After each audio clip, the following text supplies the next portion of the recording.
Sobat Maestro, sesaat lagi kita akan bersama-sama mengikuti ibadah raya Minggu GBI Sukawarna. Selamat mendengarkan.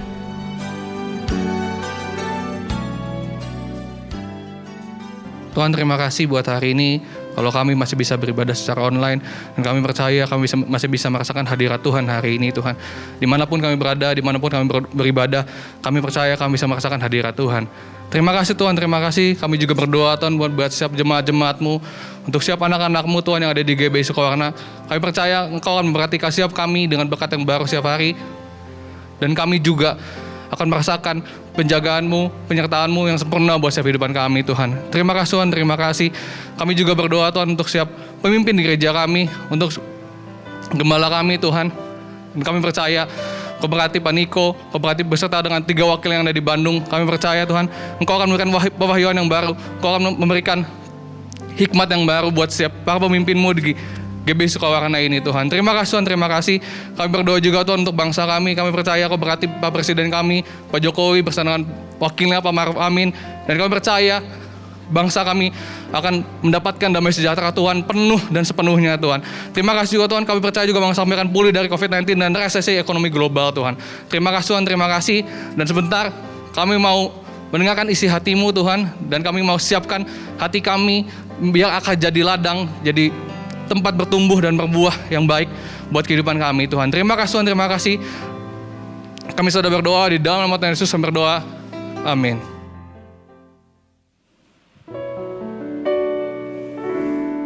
Mengalir kuasa dari tempat maha tinggi, Bapa kekal mulia, Kau hadir di sini, memulihkan hati, menyembuhkan yang terluka. Ku kan tenang bersamamu, Bapa.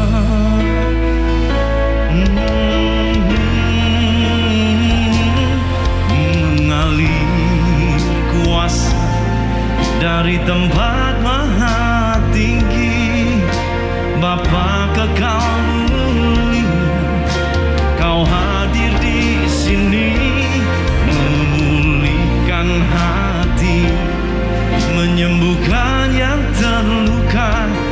Ku kan tenang bersamamu, Bapa. Ku kan tenang bersamamu, Bapa. Ku kan tenang bersamamu, Bapa.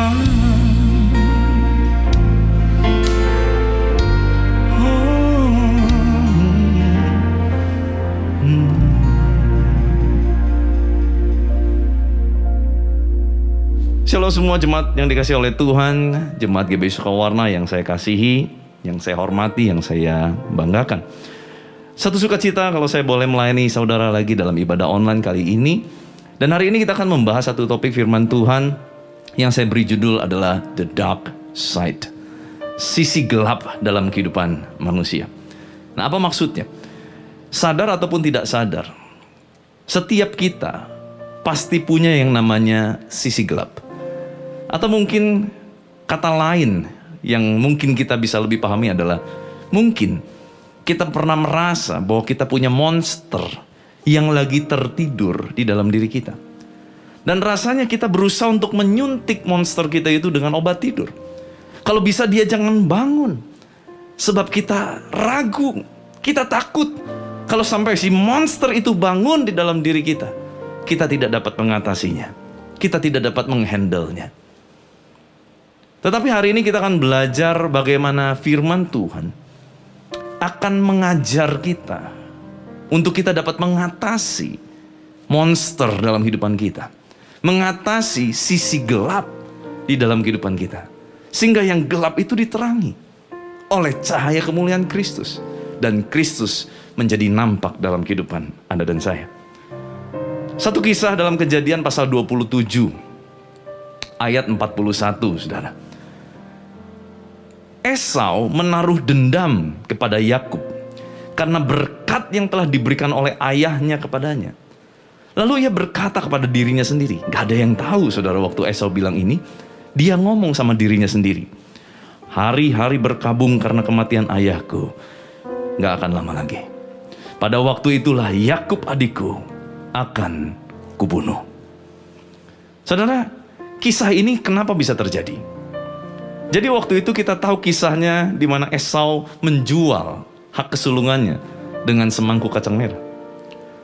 Dan tentu sebagai orang yang sudah menjual seringkali nggak ingat. Tetapi orang yang menerima nggak mungkin lupa, saudara.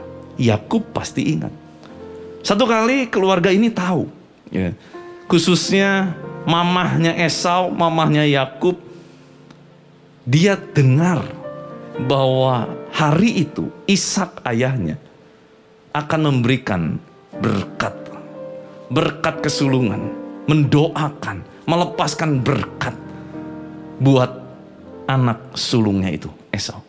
Nah, singkat cerita mamahnya bilang sama Yakub, Kub, papi mau berkati Esau. Sekarang juga kamu siap-siap. Papi lagi suruh Esau berburu untuk dimasak satu masakan yang disukai papi. Tapi jangan takut. Nanti mami akan siapin juga masakan yang enak. Dan kamu bawa sama papi. Supaya nanti papi berkati kamu. Wah, Yakub dengar seneng. Tapi dia bingung. Tapi mami, masalahnya badan saya gak berbulu. Kakak berbulu. Tenang, nanti kamu pakai kulit binatang lah. Supaya kerasa berbulu dan kasar. Tetapi baunya kan beda, mami. Tenang, nanti kamu bajunya kakak kamu pakai. Kan papi udah agak gak kelihatan matanya. Sudah buram, dia gak akan tahu. Oke deh mami. Nah, singkat cerita, pada saat Esau pergi berburu, Yakub sudah berdandan seperti Esau. Yakub masuk sudah membawa masakan yang enak, yang disukai oleh ayahnya. Singkat cerita, Yakub mengaku diri menjadi Esau dan Yakub diberkati oleh Ishak. Mengetahui hal itu, pas Esau datang, papahnya bilang, papi udah gak punya berkat apa-apa lagi, papi semua udah kasih. Esau marah sekali, Esau kecewa sekali, tetapi di depan dia tidak menunjukkannya. Dia hanya berkata, dia berjanji, membuat ikrar di dalam dirinya. Dia bilang, tunggu ya, tunggu hari-hari berkabung kematian ayah. Nanti setelah itu, aku bunuh kamu. Saudara, ini adalah monster yang menggeliat bangun di dalam kehidupan Esau. Saya nggak tahu, sisi gelap apa atau monster apa yang sedang tidur di dalam diri kita, ataupun yang sedang menggeliat bangun. Tetapi kemungkinannya ada beberapa, saudara ya.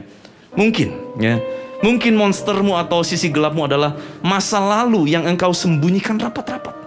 Gak boleh ada yang tahu. Mungkin engkau punya rasa marah, namun engkau gak bisa berbuat apa-apa. Kenapa? Karena yang engkau kecewa sama seseorang yang lebih kuat. Engkau mau marah, engkau gak bisa. Kenapa? Karena engkau marah sama seseorang yang lebih berkuasa, lebih banyak uang, lebih senior, lebih berumur. Beberapa waktu lalu,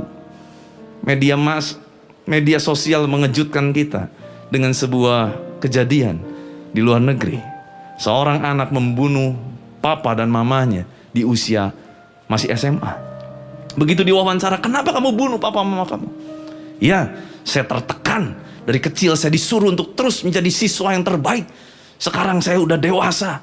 Dia merasa sudah cukup mampu, badannya sudah cukup besar untuk bisa melakukan sesuatu. Dan dia bunuh papa mamanya. Mengenaskan sekali.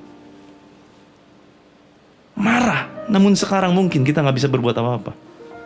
Ketakutan dan trauma mungkin di masa lalu. Engkau pernah dikecewakan. Ada satu trauma di masa lalu, dimana kalau udah sedikit aja disinggung tentang masa lalu itu, tiba-tiba hatimu panas, hatimu marah, mau meledak. Mungkin itu arogansi, kesombongan, keinginan berbuat kotor, selalu merendah namun sebetulnya ingin selalu dihormati dan dipuja. Ya silakan, duluan, silakan. Seolah-olah mempersilahkan orang lebih dahulu. Tapi begitu sudah mendahulukan orang lain, dia berkata dalam hatinya, itu harusnya saya tuh. Harusnya saya yang menduduki kursi kehormatan itu. Mungkin di mulut gak ada yang tahu, di luar senyum, tetapi di dalam hati tidak ada yang tahu. Minta masukan, namun sebetulnya tidak ingin dikritik. Nah, ini pernah terjadi dalam hidup saya, saudara. Pada saat awal saya dipercaya untuk membagikan firman Tuhan di ibadah onsite, pada saat itu ibadah sore. Dan setelah saya mempersiapkan dengan luar biasa, saya berdoa sungguh-sungguh, saya khotbah, saya merasa saya udah khotbah dengan sungguh-sungguh dan berapi-api. Begitu turun, selesai ibadah, saya tanya sama salah satu pemimpin di sana, gimana?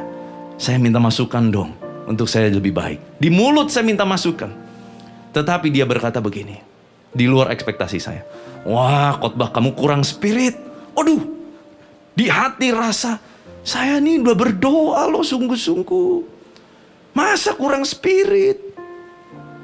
Tadi katanya minta masukan, betul ya? Di mulut minta masukan. Tetapi di hati, sebetulnya saya nggak siap untuk dengar masukan. Yang saya tunggu adalah pujian. Saya bertobat, saudara. Di tahun integritas, apa yang ada di dalam sama apa yang keluar, ini harus sama, saudara. Yang mau boleh katakan amin. Penuh strategi busuk, ya, atau dan lain sebagainya. Apapun monstermu itu. Mungkin sekarang saudara sudah mulai ada gambaran. Oh iya, saya punya monster di dalam diri saya. Saya punya sisi gelap itu. Nah, pertanyaannya, bagaimana kita menghandle sisi gelap kita? Yang pertama, realize. Kenali sisi gelapmu. Buatlah pemetaan. Maksudnya bagaimana? Cek. Kita kan tahu ya, situasi apa yang bisa memunculkan sisi gelap kita, monster kita itu mulai menggeliat bangun. Biasanya saudara, pada waktu tekanan demi tekanan datang. Ataupun ya, ada satu kalimat, kata kunci, begitu masuk ke telinga kita, kita ingat ke masa lalu, tiba-tiba monster kita mulai menggeliat bangun. Begitu.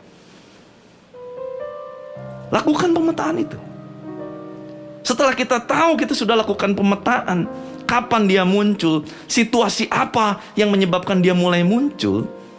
Nah, kita perlu ini, saudara. Efesus 5 ayat 9-13 berkata, karena terang hanya berbuahkan kebaikan dan keadilan dan kebenaran.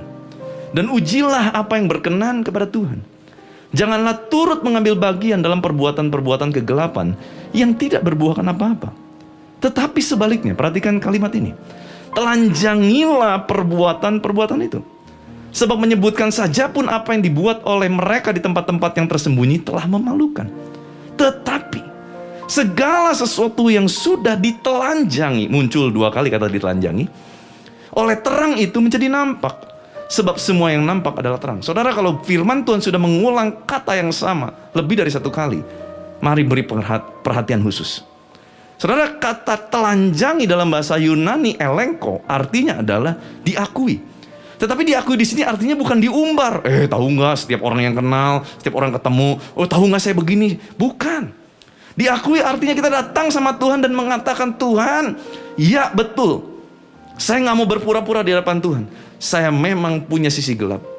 Saya mau sisi gelapku diterangi, Tuhan. Saya nggak mampu, sebab saya takut waktu sisi gelapku muncul, waktu monster itu menggeliat bangun. Saya takut saya tidak dapat menguasainya. Tuhan, tolong aku.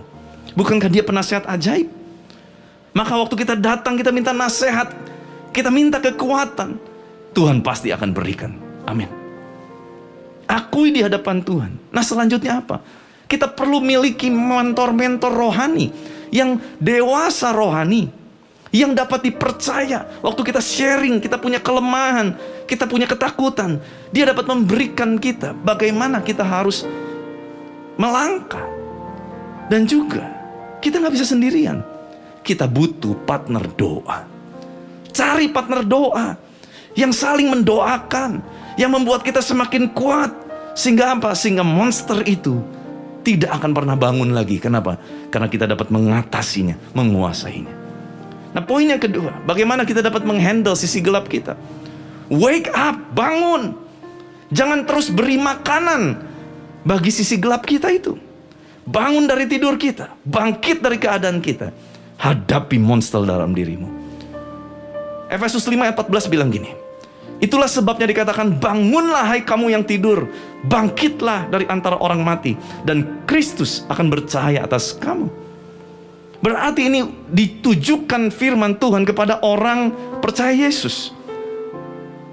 Menarik sekali, punya Kristus di dalam dirinya, tapi Kristus nggak percaya. Kenapa? Karena kitanya belum bangun, karena masih ada sisi gelap, sehingga Kristus tidak bisa bercahaya atas kita. Mari saudara, kalau kita mau supaya Kristus betul-betul bercahaya, kita harus telanjangi sisi gelap kita, supaya kita dapat menguasai sisi gelap kita itu, dan Tuhan akan bercahaya atas kita. Saudara, sebetulnya saat kita sadar kita punya monster, dan kita pikir dia sedang tidur, dan sengaja kita biarkan dia tidur, dan kita merasa it's okay, baik-baik saja, sebetulnya kita sedang dalam keadaan bahaya. Kita sedang tidak baik-baik saja. Mari saudara, bangun dari keadaan tidur. Sebuah ilustrasi saudara, ada seorang preman pasar. Wah, kerjaannya kalau lihat orang yang lebih lemah dipukulin. Singkat cerita, masuk penjara. Di penjara dia ketemu sama preman-preman yang lebih besar badannya, yang lebih sangar-sangar. Wah, dia jadi orang baik. Dia gak pernah bikin sesuatu yang jahat. Singkat cerita, dia keluar lebih cepat karena dia melakukan perbuatan baik. Waktu keluar dia merasa dia udah menjadi orang baik. Tetapi waktu dia kembali ke pasar, dia lihat lagi orang yang lebih lemah dari dia. Dia pukulin lagi. Ilustrasi ini menggambarkan, mungkin sisi gelapmu sampai hari ini dapat engkau kuasai karena belum ada kesempatan. Tetapi baiklah, kita bukan cuman menguasainya karena gak ada kesempatan dia bangun, bukan. Tetapi karena betul-betul kita menjadi pribadi lebih dari pemenang. Kita sudah menelanjangi semua sisi gelap itu, sehingga tidak ada lagi kesempatan sisi gelap itu untuk bangun sampai kapanpun. Yang ketiga, how to handle our dark side. Yang ketiga adalah find the truth. Find the truth. Temukan setiap kebenaran dalam firman Tuhan yang dapat memerdekakan hidup setiap kita dari apapun juga. Efesus 5:17 bilang gini, sebab itu jangan kamu bodoh, tetapi usahakanlah supaya kamu mengerti kehendak Tuhan. Di mana kita menemukan kehendak Tuhan? Firman Tuhan.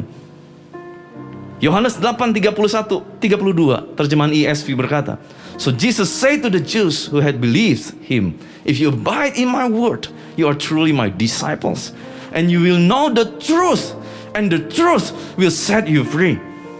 Hanya kebenaran itulah yang dapat memerdekakan hidup kita. Di mana kita lihat sumber kebenaran itu? Di mana kita temukan? Firman Tuhan.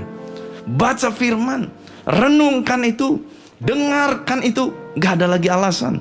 Kenapa? Sekarang ada Alkitab Suara. Saudara download aplikasinya, saudara dengarkan. Engkau ibu-ibu mungkin lagi masak, sambil masak kau bisa putar firman. Awas jangan gosong saudara ya. Engkau yang lagi beraktivitas di kantor, kau dalam perjalanan di kendaraan umum, dengarkan firman. Jangan dengarkan lagu-lagu galau yang membuat engkau semakin galau. Dengarkan firman Tuhan, sebab firman adalah sumber kebenaran. Bahkan dikatakan juga, di mana kita bisa memiliki kekuatan dari roh kebenaran itu. Saudara, dikatakan Roh Kudus adalah roh kebenaran. Yohanes 14 ayat 16-17 bilang gini, aku akan minta kepada Bapa, dan ia akan memberikan kepadamu seorang penolong yang lain, supaya ia menyertai kamu selama-lamanya. Bukan sesaat, selama-lamanya. Siapa? Yaitu roh kebenaran. Ini bicara Roh Kudus. Saudara, ini era Pentakosta yang ketiga. Dan kalau saudara perhatikan, pencurahan Roh Kudus itu dimulai dari murid-murid. Dan murid-murid itu membawanya keluar menjadi saksi, dan Roh Kudus itu terimpartasi. Kalau saudara tidak dipenuhi dengan Roh Kudus, gak mungkin kita menjadi the messenger of the third Pentecost. Gak mungkin kita menjadi pembawa pesan Pentakosta ketiga kalau hidup kita sendiri tidak direndam, dipenuhi oleh kuasa Roh Kudus. Ini yang selalu menjadi doa saya setiap malam. Tuhan, rendam aku di dalam kuasa Roh Kudus-Mu. Tuntun aku ya Roh Kudus. Aktifkan Roh Kudus di dalam kehidupan setiap kita. Sebab dialah roh kebenaran yang akan menuntun kita dari kebenaran kepada kebenaran menuju kemuliaan Tuhan. Dan kunci yang keempat adalah release. Yang pertama realize, menyadari. Yang keempat ini release, melepaskan, melampiaskan. Maksudnya bagaimana? Carilah pelampiasan yang tepat. Efesus 5 ayat 18 bilang begini. Dan janganlah kamu mabuk oleh anggur, karena anggur menimbulkan hawa nafsu. Tetapi hendaklah kamu penuh dengan roh. Ayat ini menjelaskan bahwa ada orang-orang pada saat itu yang melampiaskan masalahnya dengan cara apa? Mabuk. Supaya dia lupa, gak ingat dengan masalahnya. Tetapi justru pelampiasan yang keliru menimbulkan hawa nafsu, menimbulkan manusia jatuh di dalam dosa. Tetapi pelampiasan yang benar apa? Hendaklah kamu penuh dengan roh. Artinya hidup dalam kehidupan roh. Makanya firman berkata, latihan badani terbatas, tetapi latihan ibadah itu berguna bahkan untuk kehidupan yang akan datang. Saudara mungkin berkata, tapi pastor saya punya pelampiasan yang bagus kok, positif. Contohnya berolahraga. That's good. Tetapi saudara kan gak mungkin juga berolahraga 8 jam satu hari. Pasti pingsan saudara ya, setiap hari olahraga 8 jam. Kita perlu pelampiasan. Betul, olahraga adalah salah satu pelampiasan yang positif. Kita perlu itu. Tetapi itu harus dalam waktu yang kita batasi, yang pas gitu. Tetapi ada satu hal yang kita butuhkan lebih dari pelampiasan-pelampiasan positif. Kita butuh pelampiasan yang dapat menguatkan iman kita, roh kita. Caranya apa? Masuk di dalam kehidupan roh. Dengar firman. Dengar ragu-ragu rohani. Dengarkan kesaksian-kesaksian, khotbah-khotbah yang menguatkan iman kita. Itu yang harus kita isi. Isi masukan ke pikiran, ke telinga kita. Lampiaskan kepada hal-hal rohani itu. Sehingga apa? Roh kita semakin kuat. Semakin kuat. Semakin kuat. Banyak baca buku rohani. Banyak masuk dalam hadirat Tuhan, menyembah Tuhan. Itu yang akan terus memberikan kekuatan demi kekuatan bagi setiap kita. Saudara, saya rindu waktu saudara mendengarkan ini, saudara mendapatkan kekuatan. Boleh gak saudara? Saudara ketik di kolom komentar ataupun di kolom live chat ini. Saudara katakan, saya akan mengatasi sisi gelap saya. Mari saudara tulis itu. Saya akan mengatasi sisi gelap saya. Deklarasikan itu. Sebab bersama dengan Tuhan, kita akan telanjangi, kita akan terangi itu. Dan kita akan keluar menjadi pemenang-pemenang. Yang mau katakan amin.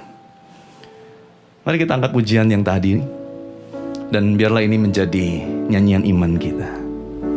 Mengalir kuasa dari tempat maha tinggi, Bapa kekal mulia, Kau hadir di sini, memulihkan hati, menyembuhkan yang terluka. Ku kan tenang bersamamu. Bapa lagi katakan mengalir kuasa dari tempat maha tinggi. Bapa kekal mulia, Kau hadir di sini, memulihkan hati, menyembuhkan yang terluka. Ku kan tenang bersamamu, Bapa.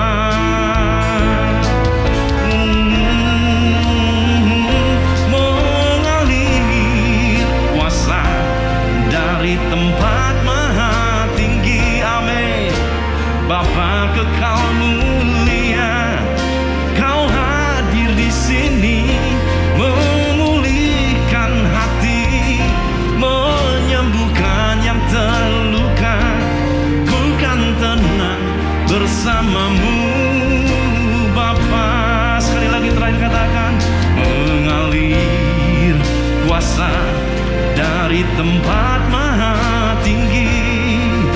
Biar saat ini Tuhan, Kau yang melawat umat-Mu, Kau yang jamah setiap mereka Tuhan. Berikan kekuatan yang baru, biar mereka dapat mengatasi sisi gelap mereka, menelanjanginya, membawanya kepada Kristus, dan mereka keluar menjadi lebih dari pemenang. Mari saudara, akui, sadari, realize, akui di hadapan Tuhan. Bawa sisi gelapmu, bawa ketakutanmu, bawa kelemahanmu sama Tuhan. Dialah penyelamat jiwamu. Dia tidak akan meninggalkanmu. Dia tidak akan menghakimimu, tetapi dia akan datang untuk membalut lukamu. Mari saudara, akui sama Tuhan. Minta Tuhan, tolong saya. Tuhan, tolong saya mengatasi semua sisi gelap saya. Terima kasih Tuhan. Terima kasih Bapa. Lagi katakan, mengalir, mengalir kuasa dari tempat maha tinggi. Bapa kekal mulia, Kau hadir di sini, memulihkan hati, menyembuhkan yang terluka. Ku kan tenang bersamamu, Bapa. Lagi angkat iman kita dan katakan, mengalir, mengalir kuasa dari tempat maha tinggi. Bapa kekal mulia, Kau hadir di sini, memulihkan hati, menyembuhkan yang terluka. Ku kan tenang bersamamu, Bapa. Aku kan tenang bersamamu, Bapa. Ku kan tenang bersamamu, Bapa.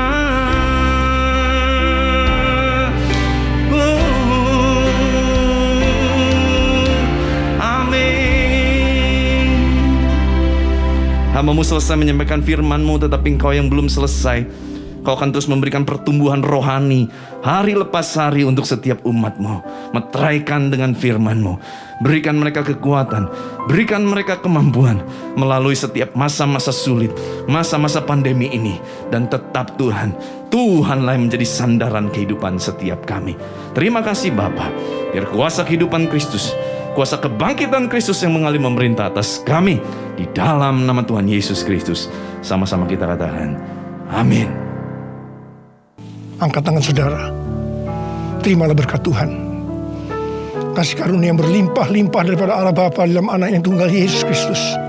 Persekutuan yang manis dengan Roh Kudus menyertai saudara sekalian mulai hari ini, sampai Tuhan Yesus datang menjemput kita di awan-awan, dan bahkan sampai selama-lamanya. Yang percaya bersama-sama katakan, amin. Sobat Maestro, Anda baru saja mengikuti ibadah raya Minggu GBI Sukawarna. Terima kasih atas kebersamaan Anda. Selamat hari Minggu dan Tuhan Yesus memberkati.